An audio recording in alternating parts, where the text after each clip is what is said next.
Bienvenue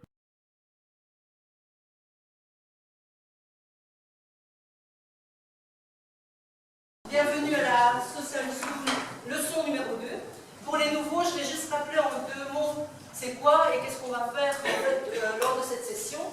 Et puis, je vais vous laisser en de bonnes mains, puisqu'on a la chance d'avoir la police fédérale. Donc, l'idée de la Social School, c'est de dire, bon, la famille fête, comme vous le savez, quand même une organisation moderne.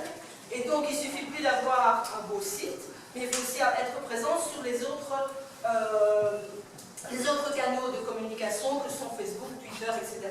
On soit au niveau privé, pour ou contre, ce n'est pas le problème.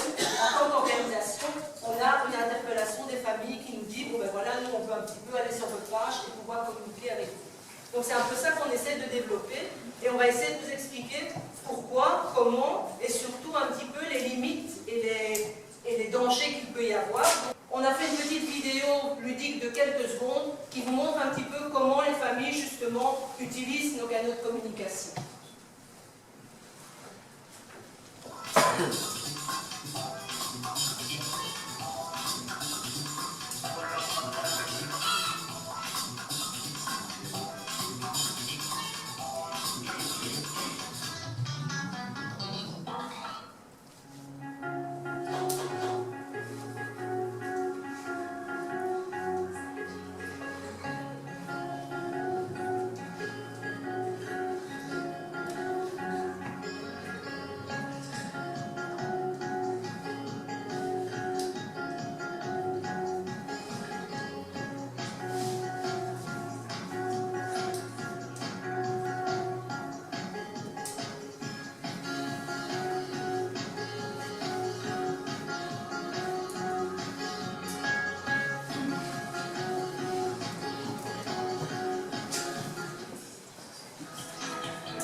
Aujourd'hui, la leçon numéro 2, c'est plutôt axé sur les médias sociaux. Donc, on voulait quand même vous présenter, pour ceux qui n'auraient pas encore vu, nos pages Facebook et nos pages Twitter. Et maintenant, Yo va un petit peu présenter très brièvement quelques chiffres. Combien de personnes sont sur notre page, comment est-ce qu'on suit, nous, les chiffres, et comment on voit un peu l'évolution. Comment on va aussi à la rencontre du public pour voir un peu quel genre d'informations ils veulent avoir sur la page Facebook. Cijfers over, in dit geval de Facebookpagina. Linksboven zie je een klein cirkeltje rond 250 staan. Dat is het aantal likes dat we momenteel hebben voor onze Facebookpagina. Als je weet dat onze Facebookpagina ongeveer 1,5 maand bestaat, is dat toch wel veel, vind ik. We kunnen alleen nog meer likes krijgen uiteraard. En rechtsboven zie je een cirkeltje rond 310. Die 310 staat voor het aantal mensen die actief deelnemen aan onze website. Dat wil zeggen mensen die een post leuk vinden of die zelf een commentaar plaatsen of die een post delen op hun eigen tijdlijn. Hier zie je in de grafiek een klein beetje zo de piekpuntjes. Er staan hier niet de dagen van de week bij, maar we hebben gemerkt dat op vrijdag, vooral dat er veel activiteit is op vrijdag, is de dag dat de rubriek van het gezegde passeert op Facebook. Dan posten wij een gezegde dat te maken heeft met het gezinsleven, met familieleven, met kinderen. De mensen onder jullie die de website uit de Facebookpagina hebben bezocht, zullen wel weten wat dat betekent. Verder heb ik ook gemerkt dat er heel veel interactie is als wij een foto of een nieuwsje posten over een van onze medewerkers. Zo heeft bijvoorbeeld Nicolas deze week ook op onze Facebookpagina gestaan met zijn engagement voor de Brailleliga. Want we merken dus dat er heel veel reactie komt op posts die te maken hebben met onze eigen medewerkers. Dat heeft in grote mate te maken met het feit dat vooral onze eigen medewerkers ook actief zijn op de Facebookpagina. Dus onze volgende doelstelling is ook om te proberen om onze families meer op de pagina te krijgen. Dus dat ook onze families naar onze pagina komen om daar zelf te reageren, posts te liken enzovoort en zo verder. Momenteel gebeurt het al, maar op een negatieve manier. Als in dat mensen daarop komen posten van oei, we hebben onze kinderbijslag niet gekregen of er is een fout gebeurd met mijn dossier. Dat is natuurlijk waar we direct op proberen te reageren en direct de dienst gezinnen inschakelen om dat op te lossen. Maar we willen ook zorgen dat er meer positieve interactie komt en dat mensen op een positieve manier op onze pagina terechtkomen. Je me présente rapidement, je suis commissaire et plus inspecteur il y a longtemps à la computer academy de la PJ de Bruxelles et plus la PJ de Tournai. Et donc pour ceux qui me connaissent également, j'ai comme fonction au sein de l'unité dans laquelle je suis d'être aussi le communicateur dans le domaine de la cybercriminalité. Et ce que je vais faire avec vous, c'est un rapide tour d'horizon de la problématique des réseaux sociaux, faire un petit peu, si vous voulez, un inventaire des avantages et des inconvénients. Voilà, als je nog even kort samenvatten voor de Nederlandstalige onder ons. Meneer Boogaard werkt bij de Federal Computer Crime Unit, dus dat is de organisatie binnen de federale politie die zich bezighoudt juist met veiligheid op het internet. Donc, le web 1.0, vous vous souvenez peut-être, il y a bien longtemps, un web finalement où vous étiez uniquement, vous ne consultiez que des contenus, c'était des textes, des images, c'était des produits qui étaient propriété d'une entreprise, vous alliez uniquement sur le site pour consulter, vous étiez uniquement un lecteur de l'information, alors uniquement des liens, avec de temps en temps une petite photo, et puis c'était tout. Ça a changé avec la communication. La communication, on avait quoi? On avait les newsgroups, comme on disait. Les newsgroups, on utilisait un logiciel de courrier électronique, et on pouvait aller voir, en fonction des thèmes qui nous intéressaient, les groupes dans lesquels on discutait de tel ou tel problème, ou de tel ou tel hobby. Donc on pouvait effectivement aller voir toute une série d'informations. On avait également les mails qui étaient déjà utilisés à l'époque pour transporter de l'information, y compris la rumeur et les fausses informations, ce qu'on appelle les hoax.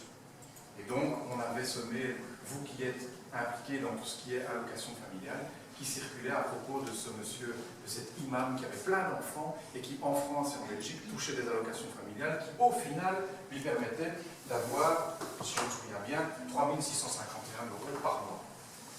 Informations qui ont pu être corrigées et vérifiées parce que des sites comme celui-là sont apparus assez rapidement, Hoaxkiller, Hoaxbuster, des sites qui font la chasse aux rumeurs et aux fausses informations. De Nederlandstaligen, steek eens je hand op. Ik ben Nederlandstalig.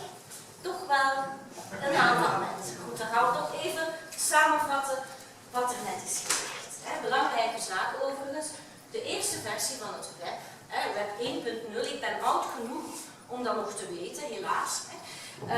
Maar daar kon je niks op doen. Je kon alleen maar kijken. Je kon wel lid worden van een nieuwsgroep en dan kreeg je informatie. Maar je kon niets interactief doen, dus het was redelijk statisch allemaal. Goed. Dus de communicatie, inderdaad, nieuwsgroepen, u wordt lid van een nieuwsgroep en ja, u krijgt dan informatie en dat was eigenlijk al heel veel. Dus je kunt informatie downloaden. Et je voulais juste attirer votre attention sur les mentions qui figuraient sur les pages pour faire la promo. 700 mégas, ça prend entre 5 et 6 minutes. C'était quand même bien à l'époque. Quand la vitesse de la DSL. Dus 500 mega, 5 tot 6 minuten, super traag. Nu, mails, inderdaad.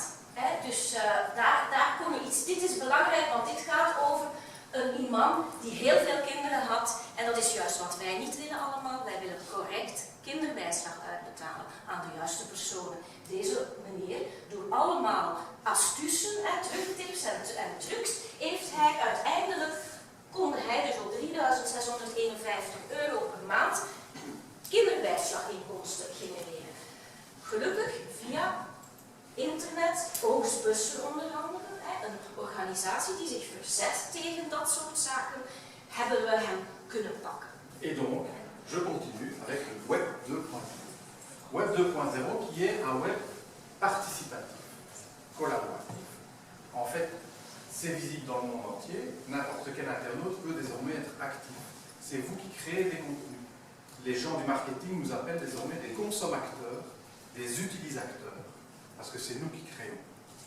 Alors, on va voir au niveau du Web 2.0 que le contenu, comme je le disais, il est livré par l'utilisateur et c'est lui qui fournit l'information. Sans avoir de connaissances en informatique particulière. En fait, les interfaces des sites sur lesquels vous arrivez sont tellement accessibles que vous savez que vous pouvez mettre une photo, vous pouvez mettre du texte, vous publiez ensuite et ça apparaît, comme vous le savez, avec les réseaux sociaux. Et le contenu, il est placé quelque part sur les serveurs d'un opérateur tiers, un serveur qui est à ce moment-là et qui fait que les données peuvent également passer en propriété intellectuelle chez les gens qui hébergent les contenus en question. Alors, ce qu'on a connu en termes d'évolution pour la communication à l'époque, c'est que les forums sont arrivés. Les forums où les gens pouvaient venir dire leur avis, avec des commentaires, je reste dans la thématique de tout à l'heure, où on a évidemment, comme vous le voyez, des gens qui peuvent utiliser des pseudonymes. Mais il y a des journaux et des groupes de presse qui ont réagi par rapport à ça, comme par exemple Trends Tendance et le Vif Express, qui désormais imposent aux gens qui viennent exprimer un point de vue sur leur forum, de le faire avec leur identité réelle, de manière à ce qu'on évite justement l'aspect caricatural, on a à ce moment-là un vrai débat qui se met en place. Autre élément qu'on a vu apparaître avec le Web 2.0, pour ceux qui s'en souviennent, c'était les blogs. C'était pouvoir avoir son site personnel, pouvoir aller donner des informations. Ça, c'est le blog de quelqu'un que je connais bien. Comme vous le voyez, la dernière fois qu'il a fait la mise à jour de son blog, c'était le 15 août 2007. Et quand j'ai dit à mon fils, puisque c'est de lui qu'il s'agit, tu sais qu'en faisant une recherche sur Internet, j'ai trouvé ton blog. 7 ans plus tard, les informations sont encore en ligne. On va passer aux réseaux sociaux. Nee, over de Web 2.0 wordt meer actief. Een actieve deelnemer van het internet. En men praat ook in marketingtermen over consumatoren. Dus niet meer consumenten, maar consumatoren. Die dus deelnemen aan het internet.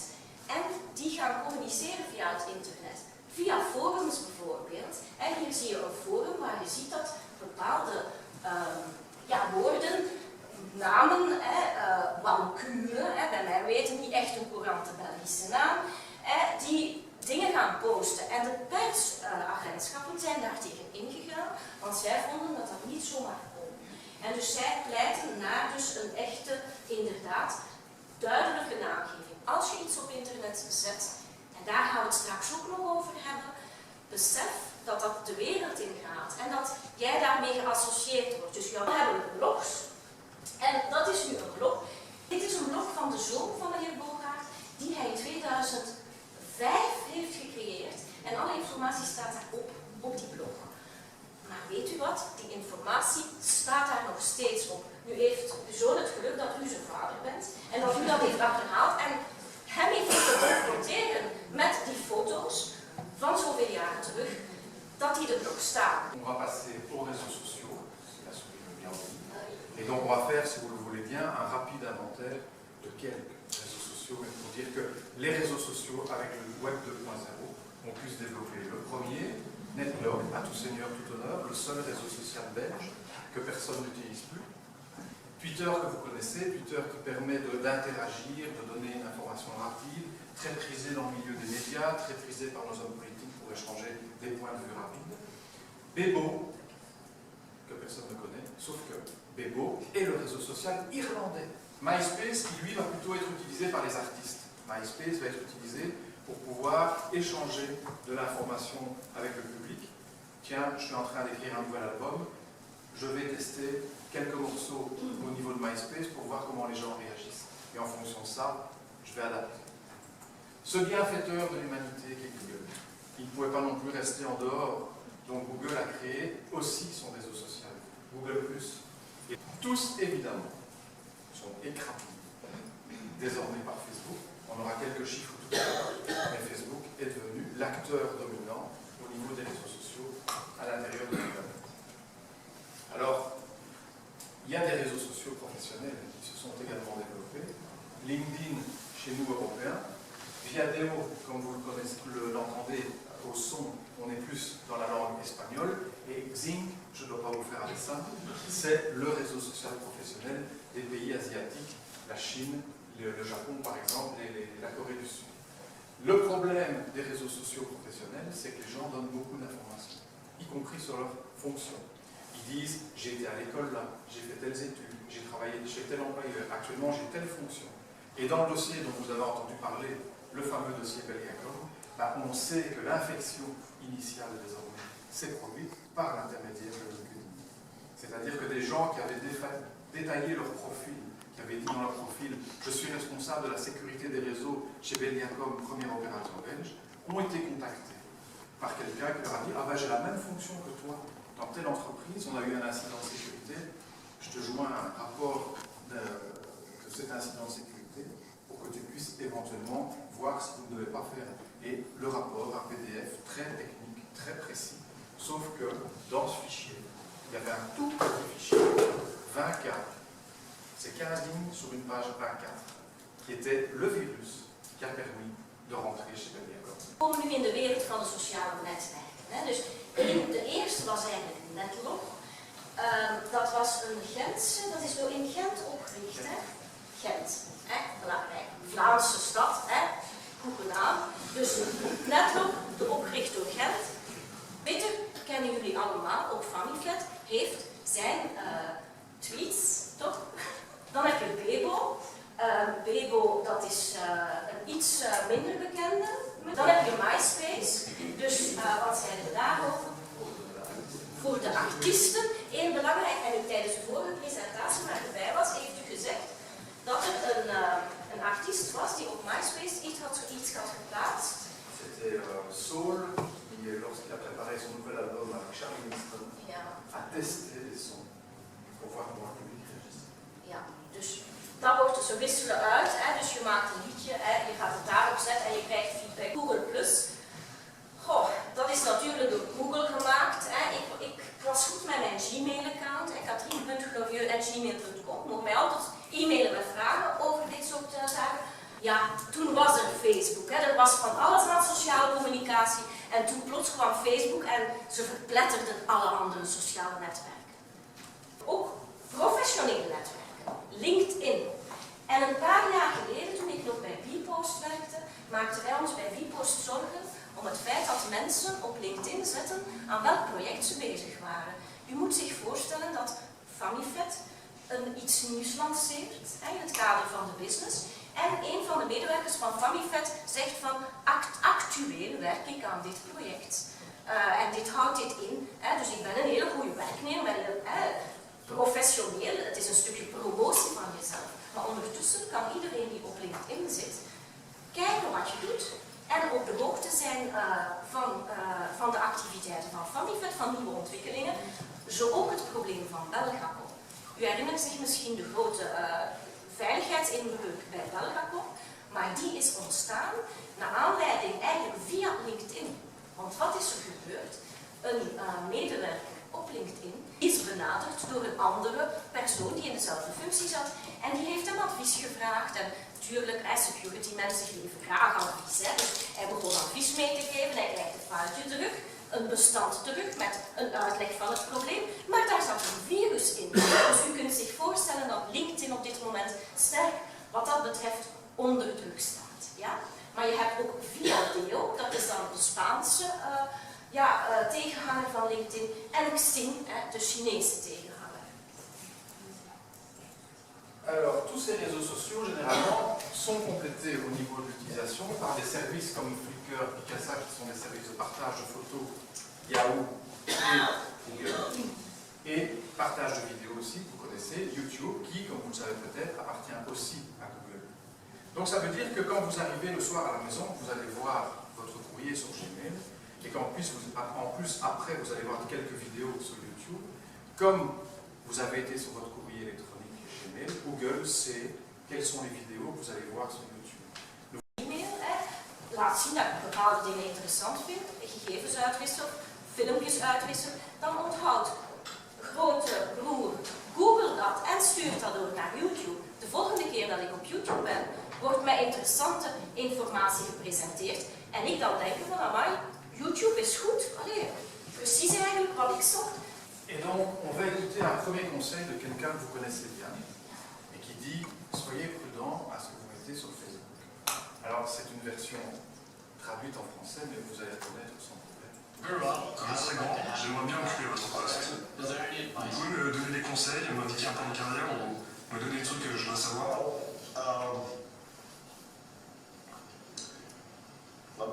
Je vais te donner quelques tuyaux très pratiques. Tout d'abord, je veux que vous fassiez tous très attention à ce que vous publiez sur Facebook.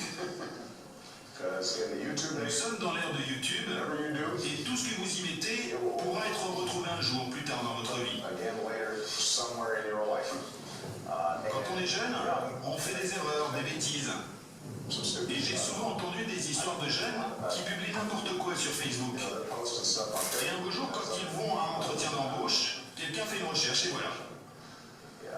Tu vois là, je viens de te donner un vrai conseil politique. Alors, je me dis que si Barack Obama vous dit quand c'est sur Facebook, ça peut toujours être retrouvé, il doit savoir de quoi il parle. Donc, effectivement, le problème d'une photo, c'est qu'elle peut avoir des conséquences. Vous êtes à la recherche d'un travail, vous avez terminé vos études, un étudiant. Vous êtes motivé, sérieux, j'ai de l'expérience, j'ai été scout, monsieur. Je me suis occupé des jeunes et tout. Mais le problème, c'est que le recruteur est allé voir un petit peu à droite et à gauche sur les propos que vous avez fait et qu'il a trouvé des choses sympathiques qui vous concernent. Ce n'est pas forcément l'image que vous vouliez donner au moment du recrutement. Alors, j'ai l'exemple du fils d'un de mes amis, Bertrand, prénom d'emprunt, voilà, qui a terminé ses études à Louvain-la-Neuve, ingénieur commercial. Sauf que Bertrand, au moment où il cherche de l'emploi, lors du deuxième entretien, est confronté au recruteur qui lui sort des photos qui ont été trouvées sur Facebook. Et là, la photo, c'est une photo prétexte, c'est pas Bertrand, mais c'est pour vous expliquer. Parce qu'effectivement, Bertrand, il est en blond, habillé en rose, forte poitrine et tout. Et le recruteur lui dit, c'est quoi? C'est la blonde. Oui, ça je le vois, il dit. Je vois. Mais, ah bah, quand j'étais à Louvain-la-Neuve, dans le cercle d'étudiants, bon ben voilà, on avait des personnages, et puis pour les guindailles et tout, ouais, je vois vos amis, ils sont en lapin, c'est vrai, ils sont déguisés en cochon, mais vous, la blonde, pendant 5 ans d'études, vous avez été la blonde. Ah ouais, vous aimez vous travestir? Et là, il m'explique que je ne savais pas quoi répondre, je ne savais plus comment me mettre. Bref, il n'a pas le boulot. Alors, il me dit, attends, c'était une entreprise américaine, ils sont puritains, ils se sont imaginés des trucs. Je dis, Bertrand, tu as laissé des traces qui posent problème.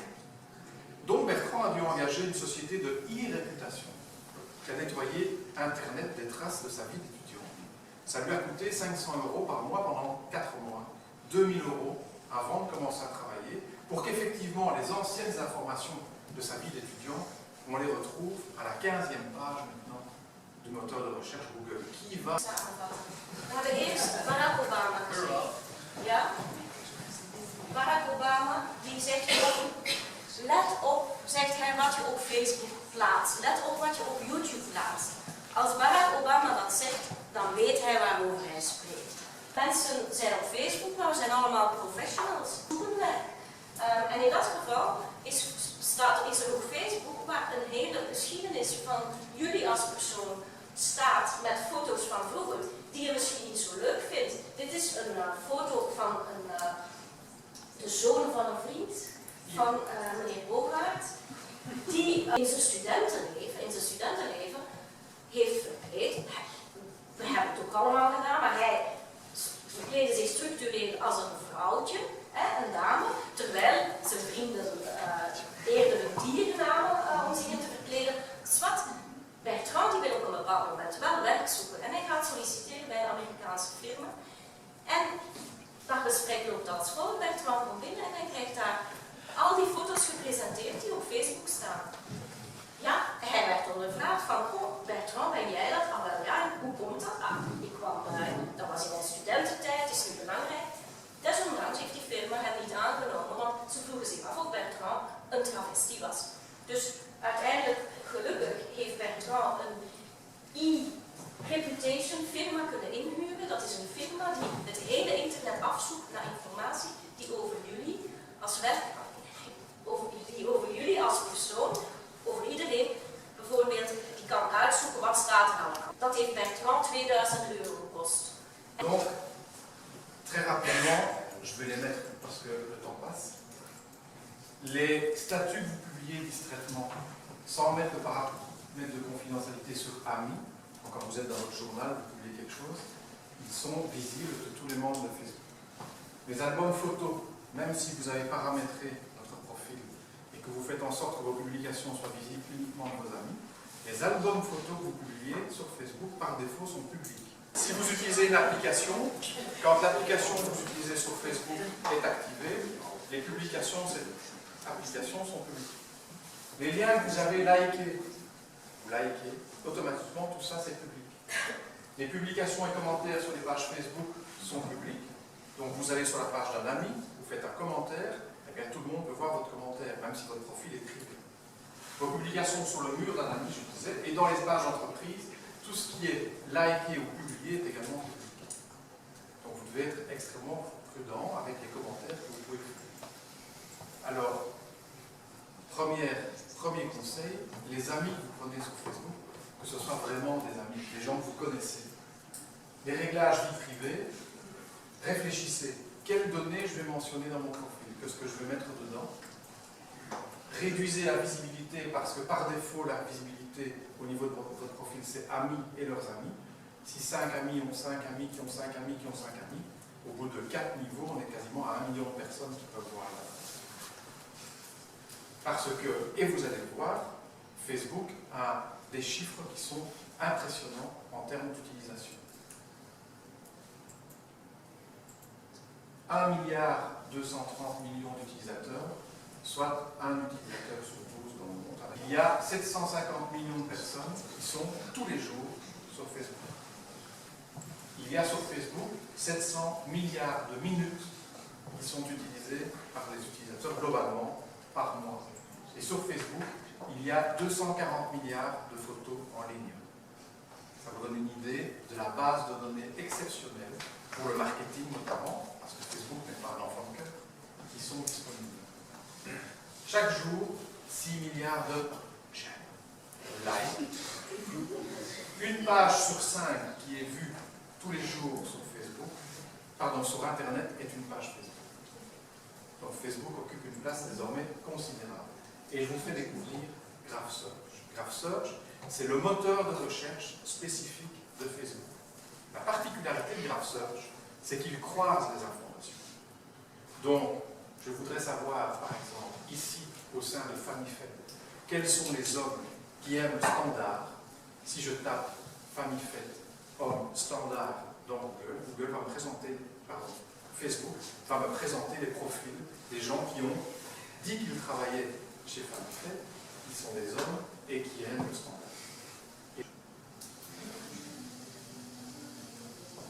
Marc est une patate, et comme beaucoup de patates, elle est sur Facebook.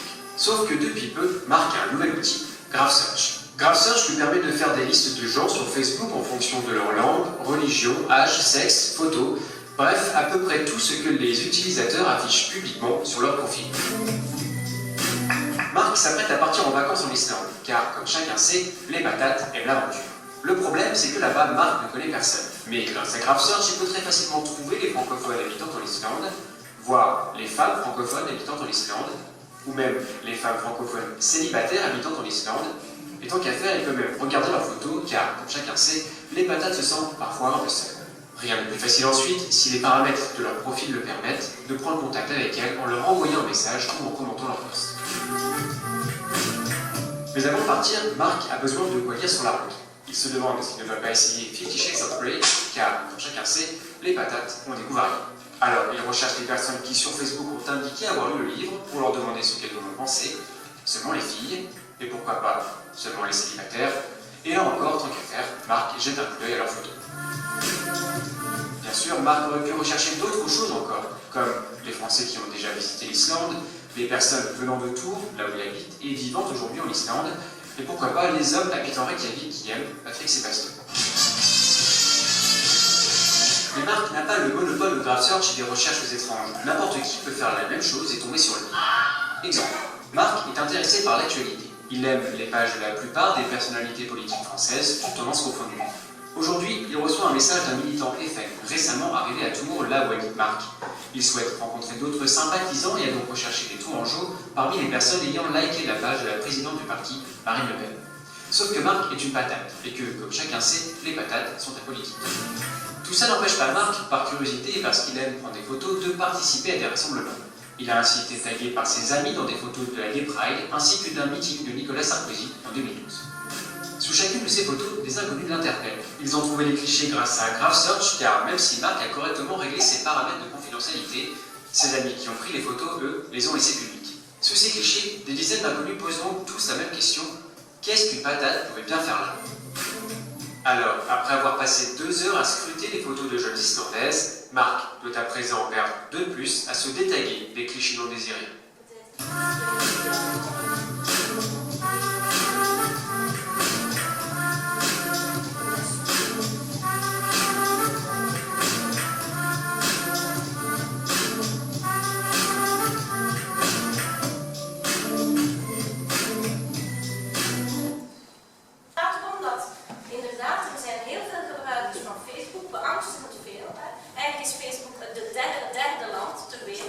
Na China en India. Heel veel mensen zijn dagelijks op Facebook, er wordt heel veel gedeeld. En wat jullie net hebben gezien, het filmpje, Graph Search, laat toe om alles te vinden wat je zoekt en om iedereen te associëren. En ook al hebben jullie zelf je parameters goed ingesteld op Facebook. Oh. Donc je vais vous parler du paramétrage, je vais vous donner quelques conseils par rapport au paramétrage de Facebook. Ça c'est une page Facebook. Alors je ne l'ai pas choisie parce que M. Hollande est dans l'actualité, hein, c'est par hasard. C'était avant que Valérie sorte son livre. Et donc, la page telle qu'elle se présente désormais, vous la connaissez, avec les petits points verts pour vous indiquer que les gens qui sont dans la liste là sont présents à Facebook et que vous pouvez interagir et communiquer, avec la mention parfois présente mobile ou web, selon que les gens sont connectés via un ordinateur ou via un smartphone ou une tablette. Et puis vous avez une série de services sur lesquels vous avez les résumés des liens, les résumés des groupes, les résumés des pages que vous avez pu liker, que vous pouvez voir. Le journal. Alors, on s'intéresse justement au journal et ce que vous allez publier. Vous devez savoir que quand vous publiez quelque chose sur votre journal, que vous vous exprimez, par défaut, si votre profil a été ouvert avant le mois de mai 2014, parce que ça a changé, par défaut, quand vous publiez quelque chose, c'est public. Ça veut dire que toute la planète Facebook peut voir vos commentaires. Ça a changé depuis le 1er mai 2014. Désormais, Facebook a réglé le paramètre par défaut sur Amis. Donc ça veut dire que ça limite quand même la portée. Autre élément, personne ne va jamais voir les événements marquants. Ça figure dans la case en question. Et avec Graph Search, en fonction des informations que vous allez publier, eh bien, de manière tout à fait sympathique, Facebook va venir compléter, comme Google, un certain nombre d'informations. Et donc, si par hasard, au niveau santé, vous annoncez que vous avez suivi un régime et que vous avez perdu 15 kilos, eh bien, ne vous étonnez pas que Facebook complète les champs en question en mettant 1er septembre 2014, moins 15 kilos. Donc, moi, je vous conseille de temps en temps d'aller voir des informations qui sont éventuellement partagées et, à la suite, alors, comment ça se fait? C'est Graph Search. Depuis 2 semaines, Facebook nous a présenté un petit assistant qui vous permet de faire des vérifications au niveau de la confidentialité de votre profil. Vous allez dans le petit cadenas en haut, vous ouvrez la page et le petit dinosaure vous aide de manière sympathique à vérifier les paramètres de confidentialité. En fait, il va vous aider à vérifier qui peut voir mon contenu, qui peut me contacter ou comment empêcher quelqu'un de me contacter, c'est le basique. Si on veut aller plus loin, on affiche plus de paramètres et là je voulais attirer votre attention sur le journal et les identifications. Vous pouvez déjà ici, qui peut voir vos futures publications, là, décider que ça sera limité aux amis par rapport à un profil qui serait différent parce que dans le passé, vous étiez, comme je l'ai expliqué, public. Vous pouvez également, souhaitez-vous que d'autres moteurs de recherche contiennent un lien vers votre journal, dire non. Ça veut dire qu'on tape votre prénom et votre nom dans Google. Si vous allez mentionner non, on ne trouvera pas dans les résultats de Google, quand on tape votre prénom et votre nom, votre profil Facebook. Parce que Facebook dira à Google, stop, là, tu ne rentres pas. Donc ça, c'est un élément que je vous invite également à aller vérifier. Je continue donc avec journal et identification. Et là, vous allez voir qui peut effectivement accéder à vos informations, mais qui peut aussi vous identifier. Et donc, vous pouvez, par exemple, être marqué sur une photo sans le savoir et sans le vouloir. Et donc, vous avez la possibilité d'examiner les publications dans lesquelles votre visage, votre nom est mentionné avant que ça n'apparaisse sur votre journal et que ce soit publié. Vous cliquez sur « Modifier » et vous arrivez sur cette page. Vous connaissez le principe. On approche la souris du visage et Facebook encadre le visage et vous propose de mettre le nom et le prénom de la personne. Si vous avez activé la fonction, comme c'est le cas ici, vous allez recevoir un message de Facebook qui vous dira « Tel jour, telle heure, telle personne vous a marqué sur une photo, êtes-vous d'accord que cette photo apparaisse avec votre nom ?» Si vous dites non, votre identification sera supprimée, mais en plus vous aurez l'information comme quoi quelqu'un a mis votre photo quelque part sur Facebook, vous pourrez aller vérifier et lui dire « Hey, moi cette photo, j'ai pas envie qu'elle reste, tu la retires. Vous êtes en train de la fête, bon, ben, vous n'avez pas forcément envie que cette photo soit disponible sur Internet. » Autre élément, les applications. Vous avez certainement, comme moi, sur votre mur, des messages. Je ne sais pas, moi, Benoît est au niveau 352 de Candy Crush. Génial. En fait, vous n'avez rien à faire. Alors, vous pouvez interdire, d'une part, ça, mais vous pouvez également vérifier les informations de vous qui partent parce que vos amis utilisent ces applications. Et donc, vous devez savoir que même si vous n'utilisez pas d'application sur Facebook, si vous avez des amis qui utilisent des applications sur Facebook, eh bien les développeurs des applications en question accèdent à vos informations. Donc, on a par exemple les statuts. Vous avez déjà vu sur Facebook les statuts en couple, célibataire, et puis le statut formidable que nous a inventé Facebook, c'est compliqué. J'ai un monsieur qui me téléphone il n'y a pas tellement longtemps et qui me dit « Monsieur Bocard, moi j'ai un problème. » Ah bon? Ah oui? Il dit, le problème, c'est que sur la page de mes amis, il y a une publicité pour le site de rencontre Badoo. Jean-Paul est sur Badoo, rejoins-le, et on me voit en vacances en maillot. Oui. Qu'est-ce qui intéresse Badoo, site de rencontre? Le statut de Jean-Paul. Comme Jean-Paul, pour rire avec ses collègues, a mis dans son profil « c'est compliqué », Badoo qui a accès à cette information, puisque c'est compliqué pour Jean-Paul, on va lui créer un profil et on va l'aider. Le problème de Jean-Paul, c'est que sa femme, elle a aussi accès à son profil et qu'elle voit les publicités pour Badoo. Qu'est-ce que tu fais sur Badoo? Alors, si c'était pas compliqué pour Jean-Paul, mais non, c'est compliqué. Parce que pour l'expliquer. Et donc, vous avez intérêt à aller vérifier et à aller retirer, décocher des informations parce que vous risquez d'avoir des surprises. Facebook sur smartphone. Si vous avez Facebook sur votre smartphone, depuis la mise à jour du 1er avril, c'est pas un poisson, Facebook lit les SMS de votre téléphone. J'ai à peu près toujours la même réaction. Ça veut dire que vous envoyez un SMS à quelqu'un, l'application Facebook qui est sur votre smartphone voit les SMS que vous recevez, voit les SMS que vous envoyez. Et donc, ils vont vous dire, c'est uniquement à des fins de sécurité, c'est parce que nous, on vous envoie parfois des SMS de confirmation. Oui, d'accord. N'empêche qu'ils voient avec quelle personne vous avez le plus souvent contact. Et donc, si, en même temps, puisqu'il y a accès dans le carnet d'adresse, ils voient que la personne a tel numéro, mais aussi l'adresse mail, et si cette personne n'a pas de profil sur Facebook, elle va recevoir un message, vous êtes ami avec Olivier, pourquoi est-ce que vous n'avez pas de profil sur Facebook? Tout ça, c'est croisement.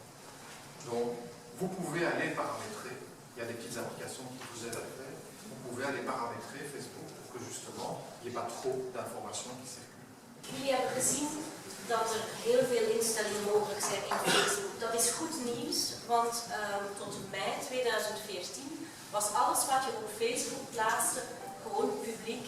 En je kon dat niet instellen. Nu kun je zorgen dat wat je plaatst op Facebook alleen zichtbaar is voor je vrienden. Dat is als wij een nieuw profiel maken en wat er al op staat van voor mei 2014, dat blijft publiek. Ja. Hier kun je van alles aan veranderen, meneer Bogaert. En voilà, dus dat zijn allemaal zaken die Facebook vraagt. Facebook wil eigenlijk alles weten van je. Het toppunt is dat Facebook dingen toevoegt. Dus ze weten ook over je gewicht. Bijvoorbeeld als ik gewicht heb verloren, ik zet dat erop, dan gaan zij de link leggen, ze gaan zelf nadenken van op die datum was ik zoveel kilo kwijt. Dus je kunt gelukkig sinds 2 weken is dit mogelijk dat je alles kunt, je wordt geholpen door dat dinosaurusje om je inhoud te beveiligen. Dus je kunt daarin verder gaan, wie kan mijn inhoud zien, wie kan me benaderen. En dat is heel belangrijk om dat in te stellen, want als je gewoon instelt dat de vrienden van je vrienden jouw inhoud mogen zien, dan zit je heel snel aan een hele grote groep mensen. Dus dat is simpele wiskunde. Dus ja, we raden in ieder geval aan te duiden dat je vrienden dat alleen mogen zien. Je kunt ook aanduiden bijvoorbeeld de zoekmotoren, dus de zoekengines, dat die niet over jouw dingen kunnen gaan zoeken, want anders kan iedereen dat doen, kunnen firma's je benaderen, allemaal voor zaken die je eigenlijk niet doen.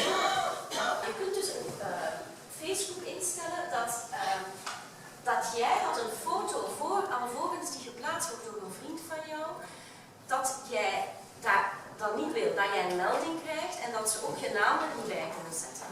Dus dat is wel belangrijk, want iedereen van als je op Facebook zet van, en je hebt een aantal mogelijkheden, getrouwd, vrijgezel, wat is in een relatie of zoiets. Ik heb daar niks op gezet eigenlijk. Maar in feite kun je ook zetten van het is ingewikkeld. 30% se disent stressés quand ils ne sont pas connectés. Mais j'ai pas de réseau. J'ai pas de réseau. Ça, c'est le stress absolu, j'ai plus de réseau. Alors, cette jeune génération encore, 1 sur 2 dit être capable de régler les paramètres de confidentialité et 1 sur 3 a un profil qui est totalement public. Ça veut dire qu'avec tout ce que je vous ai montré avant, vous imaginez l'ensemble des informations qui peuvent circuler. Jullie hebben gezien de gebruiksvoorwaarden van Facebook. Sorry. Ik heb ze ook geaccepteerd, ik heb ze ook niet gelezen. Je wilt voorstellen dat je Facebookpagina creëren, klik. Ja, dat is, nee, dat maakt niet uit. Eigenlijk wat daarin staat is dat Facebook eigenaar is van alles wat je op Facebook plaatst. Van al je foto's, van al je tekst. Je wordt eigendom van Facebook. Zo ook al verwijderen jullie zelf je informatie, kan Facebook oneindig jouw informatie hebben opgeslaan ergens anders. Mais le problème c'est que si vous voulez attaquer Facebook, vous devez prendre un avocat en Californie et aller devant un tribunal californien pour dire je trouve que c'est... Et je ne suis pas sûr que le juge californien aura la même perception que nous en Europe. Ja. Het voorbeeld wat meneer Bogaert gaf is eigenlijk een student die een heel goed eindresultaat had van zijn kunstopleiding. Hij had zijn foto's van zijn kunstwerken op Facebook geplaatst en Facebook heeft die foto's verkocht aan een reclamebureau. Dus Facebook heeft al het geld binnengehaald, alle de rechten en wat weet ik allemaal. Wat de jonge generatie betreft, sommigen onder jullie hebben kinderen van middelbare leeftijd. Zij zitten continu op Facebook en zij hebben Facebook toegang en internettoegang via alle mogelijke manieren. 77% heeft een smartphone. Ja? Ze zetten hem nooit uit, dag en nacht blijft hij aanstaan op het nachtkastje. Zoveel berichten per week en per dag. En ze zijn gestresseerd dat ze geen internet hebben. J'ai plusieurs amis qui m'ont dit, quand ils ont préparé les vacances cette année, et qu'ils ont discuté en famille, tiens, on envisage d'aller dans tel hôtel à la Côte d'Azur, est-ce qu'il y a la Wi-Fi? Ça c'était, c'est pas est-ce qu'il y a la piscine, c'est pas est-ce qu'on peut faire, non, est-ce qu'il y a la Wi-Fi? Ça. Dus is alleen maar geïnteresseerd in wifi. En ik hoor het ook van vrienden van mij die kinderen hebben. Ze spelen niet meer buiten, ze zitten gewoon de hele tijd achter internet en aan op Facebook. En ze kunnen de vertrouwelijkheidsparameters instellen. En ze hebben een publiek profiel. Dus... Alors, puisque effectivement vous êtes sur Facebook, papa et maman sont sur Facebook, donc on va aller chercher un réseau social où on va aller chercher d'autres services, où on aura la paix, où on pourra discuter entre nous. Et le réseau social, vous en avez peut-être entendu parce qu'il y a eu un événement très malheureux la semaine passée à cause de lui, le réseau social qui a du succès chez les ados pour l'instant, c'est ask.fr. Ask, il est né en 2010. Il avait 5 millions d'utilisateurs en 2012, il en avait 53 millions en 2013, et chiffre récent, on est actuellement à 65 millions en 2014. Et la moitié des utilisateurs de Ask, c'est des ados. Alors le principe de Ask, c'est qu'on se crée un profil. Mais sur le profil, les gens peuvent venir faire des commentaires, mais de manière anonyme. Et donc, on peut, vous l'imaginez bien, lancer des insultes, des rumeurs et des choses comme ça. Dans les écoles, on voit arriver des faux profils Ask qui sont au nom de l'école, puisqu'on ne peut pas avoir un profil au nom d'une institution, ben on contourne. L'Athénée royal de Forêt, Arnaud rigole fort. Tout le monde dans l'école à Forêt, à l'Athénée, sait que Arnaud rigole fort, c'est le profil de l'école. Et donc on peut anonymement aller poser des questions. Ça donnera des trucs comme ça, ou ça donnera Mélissa, elle est avec Tom. Ah non, Mélissa, elle n'est pas avec Tom, elle est avec Romain. Et les mecs, moi j'ai vu Mélissa, elle était dans les toilettes avec Julien, je peux vous dire que c'était chaud. Autant dire que la réputation de Mélissa dans l'école, elle est faite. Et puis c'est la pression permanente. Ouais, Mélissa, de toute façon, c'est parti.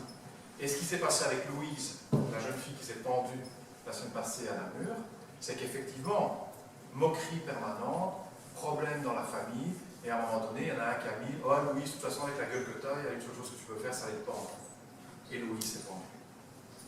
Et donc, on a intérêt à communiquer avec nos enfants, à savoir ce qu'ils font, à les mettre en garde, parce qu'on dit toujours « Oui, mais moi, j'ai pas d'expérience, ils s'y connaissent mieux que moi. » Ok, ils connaissent peut-être bien l'outil, mais ils ne connaissent pas la portée.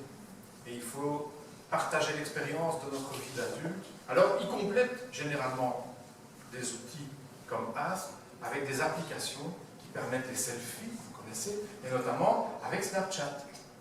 Ah ouais, mais c'est génial Snapchat. Tu fais une photo, et puis tu mets maximum 10 secondes, et après la photo disparaît. Ouais. Sauf que, bouton, clic, et on fait une capture d'écran. Et aussi, Snapchat conserve les photos. Alors, la grande mode, j'ai découvert ça dans une école ici à Bruxelles, à Etterbeek. La grande mode chez les jeunes filles de 15, 16, 17, 14, elles vont faire les magasins. Et puis après, pour montrer les achats qu'elles ont fait à leurs copines, elles utilisent Snapchat, un selfie, et elles envoient. Elles envoient notamment des photos sous cul. Des quoi? Des photos sous cul. Des photos soutien culotte. Comme ça, on montre aux copines ce qu'on a acheté au magasin. Normalement, c'est 10 secondes. Si je l'ai trouvé sur Google, c'est pas un problème. Et ça, la fille qui a mis la photo, elle n'y avait pas pensé. Et donc, c'est là qu'on va se retrouver avec les problèmes de harcèlement. C'est là qu'on va se retrouver avec tous ces problèmes tels qu'on les voit régulièrement. En die gaan natuurlijk Facebook proberen te vermijden, maar ook mama en papa zitten op Facebook, dus gaan andere communicatiekanalen zoeken. Ask.fm is een heel populair. Daar is alles ook publiek toegankelijk, wordt in scholen heel veel gebruikt. En alles is zichtbaar en helaas kun je daar alles ook anoniem zetten. Dus je kunt eigenlijk mensen gaan pesten, dat is een manier om mensen te pesten. Daarnaast heb je Snapchat, je maakt een foto en een selfie. Dan maak ik ook wel selfies, maar de jeugd, dat de jonge dames, bikini alleen gaan lingerie passen en ze maken dan een sous-Q, dus een soutien-Q, nog een soutien. Ze maken een foto, ze zetten dat op Snapchat en dan na 10 seconden is het weg op Snapchat, maar iemand heeft een screenshot gedaan. En wat gebeurt er? Voilà, dat is het resultaat. Dat is het begin van pesterijen. Je termine en en vous montrant une vidéo par rapport justement au harcèlement qui a été faite par la Maison de Jeunes de la Mouguère, qui a voulu conscientiser les enfants et les ados notamment par rapport à ces informations qu'ils dispersent.